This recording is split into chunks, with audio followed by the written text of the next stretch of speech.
My name is Nicolas Rueda, and I just turned 25 years old.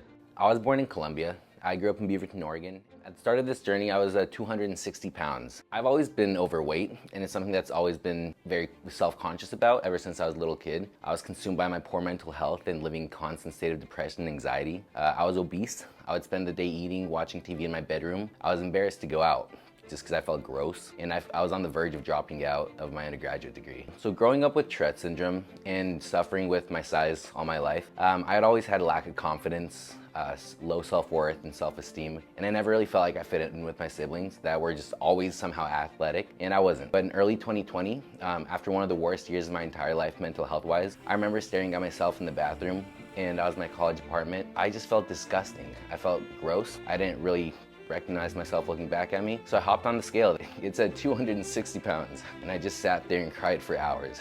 I knew I wanted to make a change. I didn't know what I had to do. I had zero knowledge of health, nutrition, fitness, or anything. So I basically just continued on my bad habits, but I knew there was something I had to do. The moment that sparked my motivation was COVID shutting down my university, sending us back home.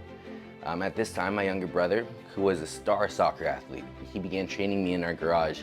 So from paying him $3 every day that I would decide to skip out on working out together, to him taking me to eat at new places, to show me how to enjoy food and still live my life. One of my biggest fears is falling into my old life, my old patterns, but it motivates me just to keep working harder every single day and not get complacent. 153 pounds was my lowest weight. The biggest lesson that I've learned is really that sometimes the biggest difference between the big bodybuilder and the obese kid in the corner is just knowledge. My largest hope is just to spread the knowledge and educate as many people as I possibly can so they have the opportunity to make life-changing decisions. The knowledge of how to eat for you and how to be active will empower people to make good or bad decisions on their own instead of just doing the same habits because of the lack of knowledge.